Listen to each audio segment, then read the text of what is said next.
ಆಗಲೇ ಈ ಡಿವರ್ಸು ಅಂತ ಎಲ್ಲ ಆಗಿತ್ತು. ಆದರೆ ಅಣ್ಣನ ಪಿರುತಿ ಎಷ್ಟೊಂದಿತ್ತು ಅಂದರೆ ಅತ್ತಿಗೆಗೆ ಅಣ್ಣನ ಪಿರುತ್ಸ್ದೆ ಇರೋಕ್ಕೆ ಆಗಿಲ್ಲ.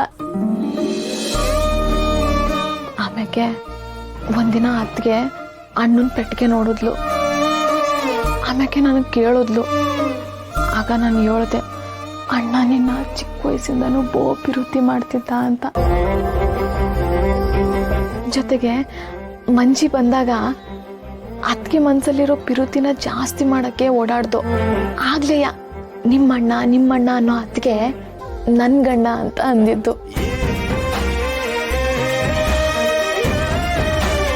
ಇಷ್ಟೆಲ್ಲ ನಮಗ್ ಗೊತ್ತಿಲ್ದೆ ಆಗೋಯ್ತಾ? ಒಂದಿನಕ್ಕೂ ನಮಗ್ ಸ್ವಲ್ಪನೂ ಅನುಮಾನ ಬರ್ಲಿಲ್ಲ. ಅದ್ ಹೇಗಕ್ಕ ಅಷ್ಟು ಚೆನ್ನಾಗಿ ಸುಳ್ಳು ಹೇಳಿದ್ರು? ಅಲ್ಲ ರಾಣಿ, ನೀನಾದ್ರೂ ಒಂದ್ ಮಾತು ಹೇಳ್ಬೋದಿತ್ತಲ್ವಾ? ನನಗೆ ಆ ವಿಷಯ ಗೊತ್ತಾದಾಗಿಂದ ನಾನು ಎಷ್ಟೊಂದು ನೊಂದ್ಕೊಂಡಿದ್ದೀನಿ ಅಂತ ನನಗೆ ಮಾತ್ರ ಗೊತ್ತು. ಅತ್ತಿಗೆ ಅಣ್ಣನ ತವ ಪಿರುತಿನ ಹೇಳ್ಕೊಳಕ್ ಕಾಯ್ತವಳೆ. ಆದರೆ ಅಷ್ಟರಾಗೆ ಈ ಥರ ಎಲ್ಲ ಬಂದೈತೆ. ಏನೋ ಗೊತ್ತಿಲ್ಲದೆ ತೆಪ್ಪೋ ಒಪ್ಪೋ ಆಗಿರ್ತದೆ, ಅದನ್ನೇ ಹಿಡ್ಕೊಂಡು ಹೇಳ್ಬೇಕಾಯ್ತದ? ಅತ್ತಿಗೆಗೂ ಈ ವಿಷಯ ನಿಮ್ಮ ತವ ಬಂದು ಹೇಳ್ಕೋಬೇಕು ಅಂತ ಅನ್ನಿಸ್ತಿರ್ತದೆ. ಅತ್ತಿಗೆ ಖಂಡಿತ ಬರ್ತಾಳೆ, ನಿಮ್ಮ ತವ ಹೇಳ್ಕೊಂಡೇ ಹೇಳ್ಕೊತಾಳೆ. ಆಗ ಈ ವಿಷಯ ನಿಮಗೆ ಗೊತ್ತೇ ಇಲ್ಲ ಅನ್ನೋ ಥರ ಇರಬೇಕು. ಗೊತ್ತಾಯ್ತಾ? ಸರಿ ಅಕ್ಕ.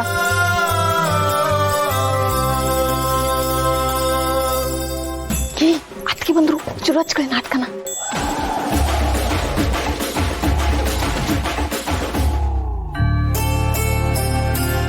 ಪಾಪ ನಮ್ಮ ಗರ್ಲ್ಸ್ ತುಂಬ ಹರ್ಟ್ ಆಗಿರ್ತಾರೆ.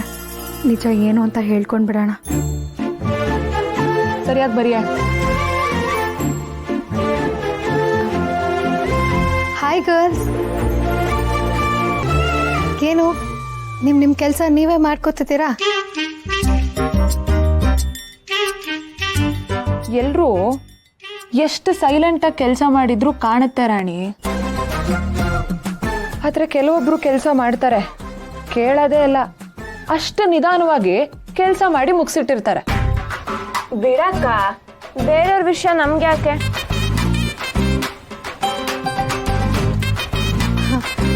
ಓ, ನನ್ನ ನಾದ್ನೀರಿಗೆಲ್ಲ ಇನ್ನೂ ಕೋಪ ಕಮ್ಮಿ ಆಗಿಲ್ಲ. ರಮ್ಯಾ, ಹೆಂಗ್ ನಡೀತದೆ ಕ್ಲಾಸಸ್ ಎಲ್ಲ? ಬಿಡಿ ಇವ್ರೆ, ನಿಮ್ಗೆ ಯಾಕೆ ಅದೆಲ್ಲ? ಏನ್ ನಡೀತೈತಿ ಇಲ್ಲಿ? ದೇವ್ರಾಣಿಗೂ ನನ್ಗೇನು ಗೊತ್ತಿಲ್ಲ ಪರ್ಶು. ಅಕ್ಕ, ಅವನ್ನ ಹೆತ್ತಿರೋದು ನೀನು, ಅವನು ನಿನ್ನಲ್ಲ.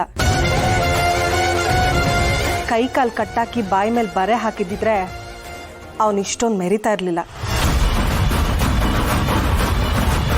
ಅಲ್ವೇನ್ರಿ? ನೀವು ತಗೊಳ್ರಿ ನಿಮ್ಮ ವಸ್ತುನ. ಸುಶೀಲಾ, ಪಂಚಾಯ್ತಿಗೆ ಪಗಾರ ಇಲ್ಲ, ಕತ್ತೆಗೆ ಮೂಗ್ದಾರ ಇಲ್ಲ ಅನ್ನೋ ಥರ ಆಡಬೇಡ. ಅಂಕೆ ಇಲ್ಲದೆ ನಡ್ಕೊಂಡ್ರೆ ಶಂಕೆನೆ ಬರ್ದೇ ಇರೋ ಹಾಗೆ ಕತೆ ಮುಗಿಸಿ ಕೈ ತೊಳ್ಕೋಬೇಕಾಗತ್ತೆ. ಹುಷಾರ್. ದಯವಿಟ್ಟು ಏನು ಮಾಡಬೇಡ್ರಿ, ನಾನು ಸುಶೀಲಂಗೆ ಬುದ್ಧಿ ಹೇಳ್ತೀನಿ. ಅಯ್ಯೋ, ಏನ್ರಿ ಇದು? ಅವತ್ತು ನೀವು ತಾನೇ ಹೇಳಿದ್ರಿ, ಶಿವು ಮನೆ ನಾಶ ಮಾಡಲಿಲ್ಲ ಅಂದ್ರೆ ನನ್ನ ತುಟಿ ಮೇಲೆ ಮೀಸೆ ಇರಲ್ಲ ಅಂತ. ಇವಾಗ ನೀವು ಮಾಡಬಾರದನ್ನೆಲ್ಲ ಮಾಡಿದ್ರು ಶಿವು ಸಂಸಾರನಾಗ್ಲಿ ಅವನ ಮನೇನಾಗ್ಲಿ ಅತ್ತ ಇತ್ತ ಜರುಗ್ಸಕ್ಕಾಗಲಿಲ್ಲ. ಅದಕ್ಕೆ ನೀವು ಹೇಳಿದ ಮಾತನ್ನ ನೆನ್ಪಿಟ್ಕೊಂಡು ನಾನೇ ತಗೊಂಡು ಬಂದಿದ್ದೀನಿ. ತಗೊಳ್ರಿ, ಮೀಸೆ ಬಳಸ್ಕೊಳ್ಳಿ.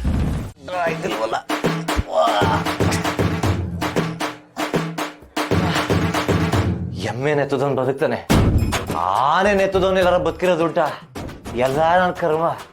ಇದೆಲ್ಲ ನಮ್ಮ ಅಪ್ಪಂಗೆಲ್ಲ ಅರ್ಥ ಆಯ್ತದೆ. ಅವನು ಯಾವನ ಮುಸ್ತಪ್ಪ ಅಂತೆ, ಅವನು ಹೇಳ್ಬಿಟ್ಟ, ನಮ್ಮಪ್ಪ ಕೇಳ್ಬಿಟ್ಟ. ಸೊಂಟ ನನ್ನ ಕೈಲಿ ಆಯ್ತಿಲ್ಲ. ತುಂಬಾ ನೋವ್ತಿದ್ಯೇನೋ? ಇಲ್ಲ ಕಣೆ, ಅದು ಪ್ರತಿಭಾ ಕಾರಂಜಿಗೆ ಮೂಕಾಭಿನಯ ಪ್ರಾಕ್ಟೀಸ್ ಮಾಡ್ತಾ ಇದ್ದೀನಿ. ಸುಮ್ನೆ ನಾನು ಬೈಬೇಡ, ನಾನೇನು ಎತ್ತು ಅಂದಿದ್ನಾ? ಅವ್ವ ತಾಯಿ, ಎಲ್ಲ ಮನೇಲೂ ಮಗನ್ ಎತ್ಕೊಂಡು ಅಮ್ಮ ಚಂದ ಮಾಮೂನ್ ತೋರಿಸ್ತಾಳೆ. ಆದ್ರೆ ನಮ್ಮ ಮನೇಲಿ ಚಂದ ಮಾಮೂನ್ ಎತ್ಕೊಂಡೇ ಮಗನ ಆಡಿಸ್ತಾವ್ರೆ. ನಾನ್ ದಪ್ಪ ಇರೋದೇ ನನ್ ತಪ್ಪ. ಅದೇನೋ ಹಾರ್ಮೋನಿಯಂ ಇರತ್ತಂತೆ, ಅದಕ್ಕೆ ದಪ್ಪ ಅಂತೆ. ಹೌದು ಕಡೆ, ಹಾರ್ಮೋನಿಯಮು, ಗಿಟಾರು, ಪಿಟೀಲು, ಡೋಲು ಎಲ್ಲ ಐತೆ. ಅದನ್ನ ಬಿಟ್ಟು ನೀನು ನಮ್ಮ ಅಪ್ಪ ಸೇರ್ಕೊಂಡು ನನ್ನ ಹಿಡ್ಕೊಂಡು ಬಾರಿಸ್ತಿದ್ದೀರಲ್ಲ, ಯಾರಿಗೆ ಹೇಳಿ ನನ್ನ ಸಂಕಟನ? ಅಯ್ಯೋ ಹೋಗ್ಲಿ ಬಿಡು, ನಾನು ಡಯಟ್ ಮಾಡಿ ಸಣ್ಣ ಆಗ್ತೀನಿ, ಆಮೇಲೆ ಎತ್ತುವಂತೆ, ಅವಾಗೇನ್ ಸೊಂಟ ಹಿಡ್ಕೊಳಲ್ಲ. ಆಸೆ ನೋಡು ಅಮ್ಮೋರ್ಗೆ. ಹೋಗೆಲೆ ದಡ್ರದಿಮೆ, ಅಮ್ಮೋರು ಪೊಟ್ಟಕ್ ಬರೋಷ್ರಲ್ಲಿ 500 ಚೊಟ್ಟಕ್ ಹೋದ್ರಂತೆ. ಹಂಗಾಗೈತ್ ನನ್ನ ಪರಿಸ್ಥಿತಿ. ಮೊದ್ಲೇ ಸೊಂಟ ನೋವಲ್ಲಿ ಸಾಯ್ತಾ ಇದ್ದೀನಿ, ಇವಳು ಬೇರೆ ಅದರಲ್ಲೂ ಬೆಳಗ್ಗೆ ನಿನ್ ಮುಖ ಬೇರೆ ನೋಡ್ದೆ. ದರಿದ್ರದವಳೆ. ಏಯ್, ನಮ್ಮ ಅಣ್ಣ ಈ ಮುಖ ನೋಡಿ ಮಹಾಲಕ್ಷ್ಮಿ ಅಂತಾನೆ, ಅಂತ ಮುಖನೇ ನೋಡಿ ದರಿದ್ರ ಅಂತ್ಯಾ? ಮಾಡ್ತೀನಿ ಇರು ನಿಂಗೆ.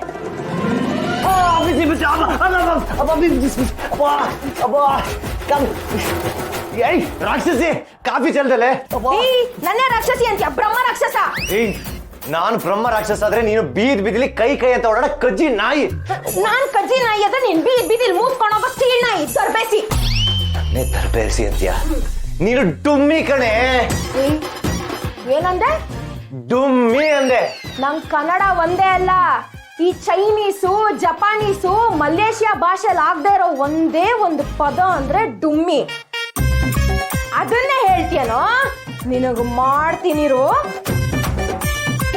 ಅಯ್ಯಯ್ಯಪ್ಪ, ಅಯ್ಯಯ್ಯೋ!